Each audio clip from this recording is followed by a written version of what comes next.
Hi, Scott Orland with Cinema Magazine. It is a distinct pleasure that I bring you a homegrown German in our special series of Cinema Outside the Box, Gero von Bohm, who has directed more than 100 documentaries.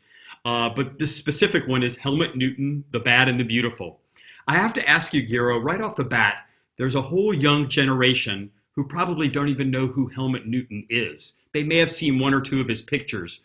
What type of guide do you hope this documentary will be into who this man was?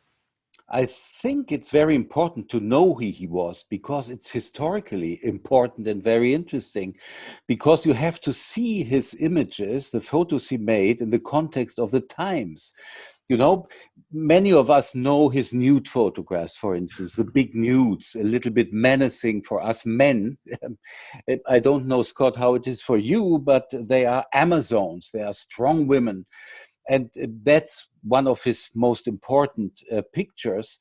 And I have a message with this film, actually. I want to tell the story behind the photographs and the story of the times in which they were made. The sexual revolution had just happened.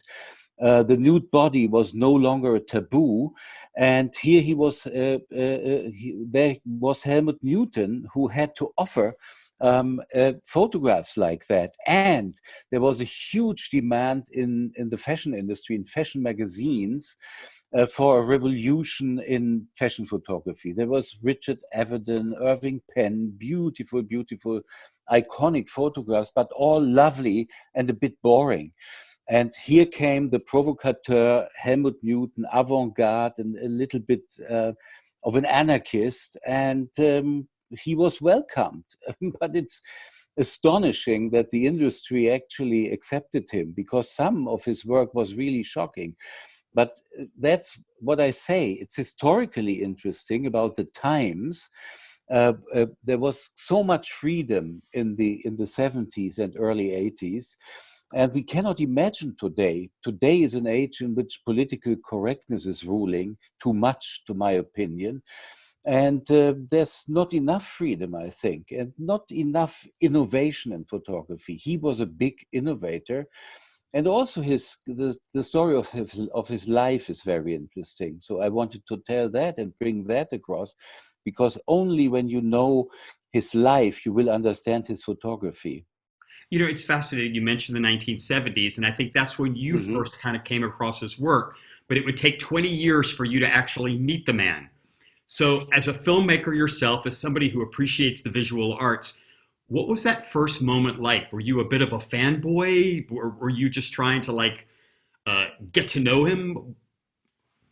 It was a total coincidence. The whole project was a coincidence. I met him in Paris at a dinner at a mutual friend's house, and we were a little bit bored because it was a dinner at the Paris Haute Volée, you know, and we both didn't belong to this Haute Volée, and we ridiculed a little bit about the people over the table.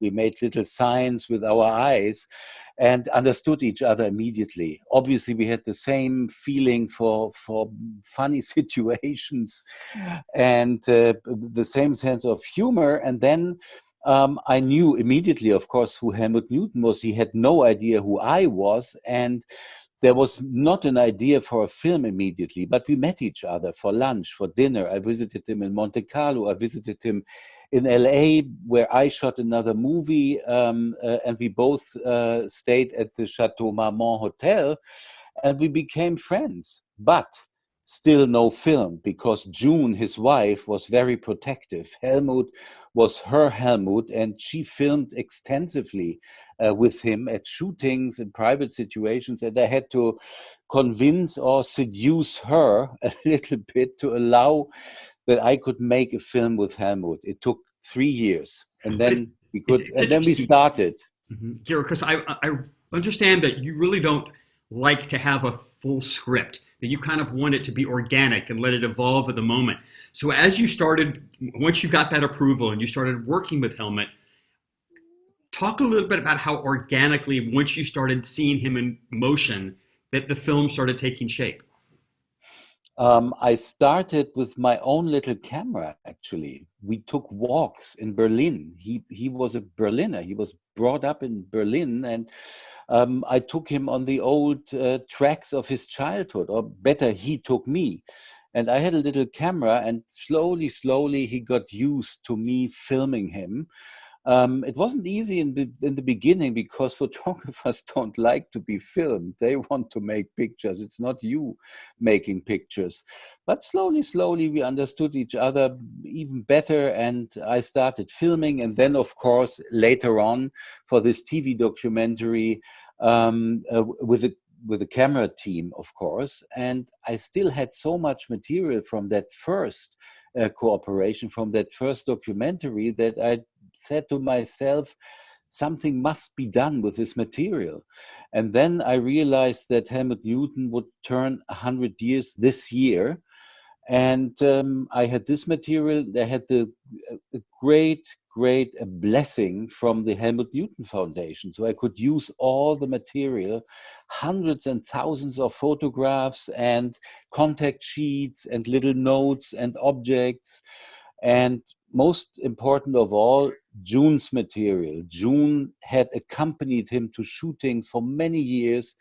She had shot very funny and nice and sweet private situations. So I could use all of that. June gave me her blessing. And I mean, that's how this film came about. It took me 2 years to get everything together, but now it's there.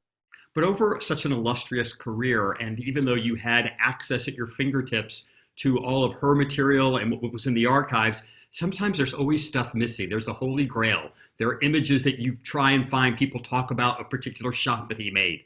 Did you have that looking for They something?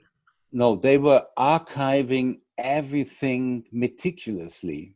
So it was easy to find, actually.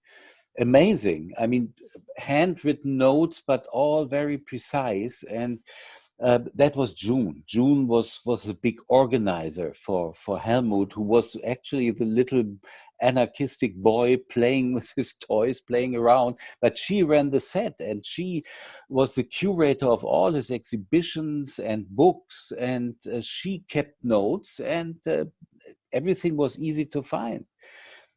I must disappoint you. I wasn't digging for months to find this one particular photograph. It was all there, but it was just a lot because it was a long career. You can imagine. I mean, he started his photo career in the 20s, in the early 30s, actually, when he was working with this wonderful first fashion photographer ever, Eva Else Neuländer, a Jewish lady, and he was her apprentice. I The think happiest years in his life, he always told me. one of my favorite lines in the documentary is when he's describing some of the male models that kind of have to be in the picture, and he goes, "Oh, they're like hats. They're just props to me. I don't care." So, talk a little bit about his fascination with the female form, because as you mentioned earlier, that today, if he were to try and do some of these images, there'd be a lot of social pushback. Absolutely. Those photos, most of them, I would say, wouldn't be possible today. No magazine would print them. At the time, as I said, it was new, it was an innovation, it was even a revolution. And he really wanted to show us how strong women are. In every picture, that you can feel the strength of the model. And Charlotte Rampling was telling me in this interview, which is included in the film, Helmut gave me an immense power, inner power, with the famous photo, her sitting naked on a desk in a rundown hotel in the south of France. By the way, it was her first nude photo and his first nude photo. So they wanted to get rid of the thing very quickly. And in half an hour, everything was done. But it gave a huge power to Charlotte Rampling. And she said, my career would have been totally different if I hadn't done this photo with Helmut. And many of the other women told me that as well. So that interested him, strong women. And for instance, there's this famous photo you see, um, 5 women. It's a diptych. It's 2 photographs together in 2 frames, but next to each other. On the left-hand side, you see women beautifully dressed in very expensive haute couture clothes. And on the right side, the same women naked, as if a magician has taken her clothes off, but in the same positions. So really, absolutely, each millimeter is exactly like on the left side, but they are naked. What did he want to tell us? Strong women don't need expensive clothes. So that was interesting, and there are many examples like that. He was obsessed by the idea that women are stronger than men, and I think he was quite right, to be honest. As German yourself, when you went back to Germany with Helmut and he was starting to recall his childhood and everything it was going through, was there an emotional journey for you as well as he was talking about all that? Absolutely, it was a very emotional journey. He brought me to the park, the Stadtpark Schöneberg in Berlin, where he played as a child. His mother chased him every day at 2 o'clock with his nanny to this park. Either it was boiling hot or freezing cold. He had to go to the park because she wanted to have a rest, the mother. And he showed me even a fence, a little fence which hasn't changed, where he broke his ankle because he had a push roller and turned around because a little girl, he was interested in a little girl behind him. He broke down, wrist broken. He went home screaming. And things like that, of course, it is emotional. It was very emotional for him and for me as well, because I thought it's an incredible gesture of a man who comes back to Berlin all the time, who likes Berlin, who likes the Berliners and the Germans. And he had been chased out of the country in 1938. He had to leave the country, his whole family.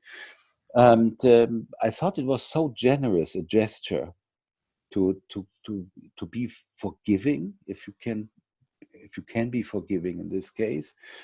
I mean, it was very emotional for both of us, but even more for him, of course. He brought me to Bahnhof Zoo and showed me the track where he had left with a train to catch a ship to China. And the last building he saw was an old soldiers' casino, the Landwehr Casino, close to Bahnhof Zoo.